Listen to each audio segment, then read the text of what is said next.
Pagbasa gikan sa basahon ni Propeta Nehemias. Busa gidala ni Esdras ang basahon at tubangan sa katawhan nga nagkatigom, mga lalaki, mga babayi ug mga kabataan nga may igo ng panabot. Ug gibasa niya kini diha sa ilang atubangan didto sa plaza ug namati sila pag-ayo. Si Esdras nagbarog sa platapormang kahoy nga ilang gihimo alang niining katuyuan.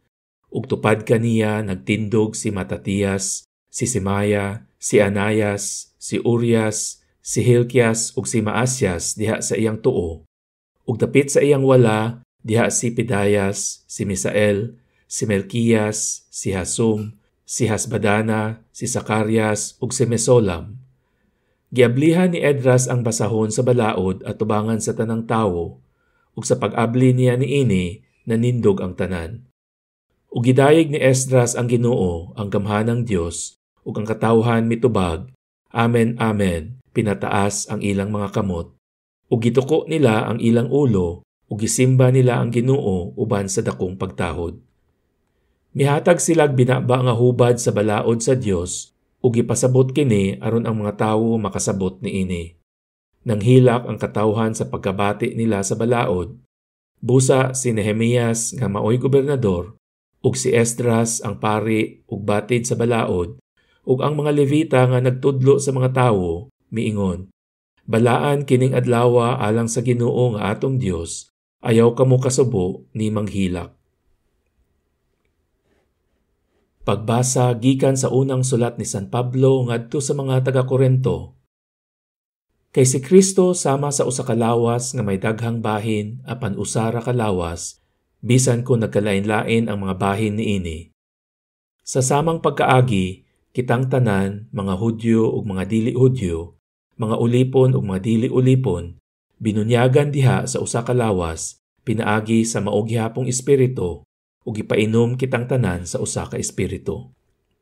Kay ang lawas dili usa ra ka bahin kun dili daghang mga bahin. Kun moingon ang tiil, tungod kay dili man ako kamot, dili ako bahin sa lawas. Wala kini maghimo sa tiil nga dili bahin sa lawas. Ug kun moingon ang dalunggan, kay dili man ako mata, dili ako bahin sa lawas. Wala kini maghimo sa dalunggan nga dili bahin sa lawas. Kun ang tibuok lawas matara, unsaon man pagkadungog niini. Ug kun dalunggan ra, unsaon man niini pagsimhot. Ang Dios nagpahimutang sa nagkalain-laing bahin sa lawas sumala sa iyang pagbuot. Wala untay lawas kun usa lamang kini kabahin. Apan sumala sa nasayra nato, may daghang bahin sa usa ka lawas. Busa dili makaingon ang mata ngadto sa kamot, wala ako magkinahanglan kanimo.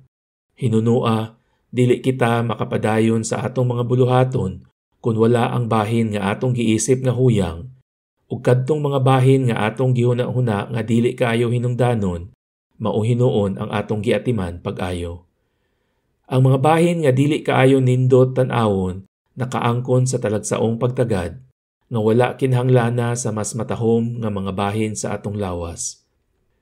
Ang Dios mismo nagpahaom sa mga bahin sa atong lawas aron paghatag dugang dungog ni atong mga bahin nga nakulangan niini. Busa walay pagkabahin-bahin sa lawas, kundili ang tanang bahin niini may samang pagtagad sa usag-usa.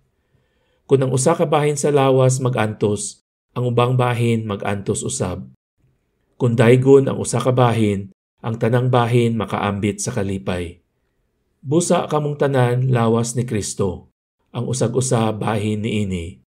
Diha sa simbahan gipahimutang sa Dios ang tanan sa husto nga dapit. Una ang mga apostoles, ikaduha mga propeta, ikatulo mga magtutudlo, ug unya kadtong naghimog mga milagro, ug gisundan kini niadtong gihatagag gahom sa pag-ayo o pagtabang sa uban o pagmando kanila o pagsultig laing mga pinulungan. Dili sila tanan mga apostoles o mga propeta o mga magtutudlo. Dili ang tanan may gahom paghimog mga milagro o pag-ayo sa mga balatian o pagsultig laing mga pinulungan o pagsaysay sa kahulugan sa maong mga pinulungan. Pagbasa gikan sa Ebanghelyo sumala ni San Lucas. Minahal kong Teofilo, Daghan ang nangako pagsulat og taho bahin sa mga hitabo sa atong katilingban.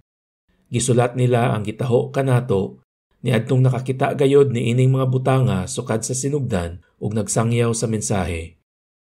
Busa halandong Teofilo, tungod kay nakatuon man ako pag-ayo ni ining tanan sukad sa sinugdan, gihuna-una ko nga angay kining sulaton sa maayong pagkahanay alang kanimo. Gibuhat ko kini aron masayod ka sa tibuok nga kamatuoran sa mga butang nga gitudlo kanimo. Unya mipauli si Jesus sa Galilea ug diha kaniya ang gahom sa Espiritu Santo. Mikaylap sa tibuok kayutaan ang balita mahitungod kaniya. Nagtudlo siya sulod sa ilang mga sinagoga ug gidayeg siya sa tanan. Unya miadto si Jesus sa Nazaret diin siya nagdako ug ingon sa naandan miadto siya sa sinagoga sa adlaw nga igpapahulay. Mitindog siya aron pagbasa sa kasulatan ug gitunulan siya sa basahon nga sinulat ni Propeta Isaias. Gibukhad niya ang linukot nga basahon ug maoy iyang gibasa ang dapit diin na sulat kini. Ang Espiritu sa Ginoo ania kanako. Gidihugan ako niya aron pagsangyaw sa maayong balita ngadto sa mga kabus.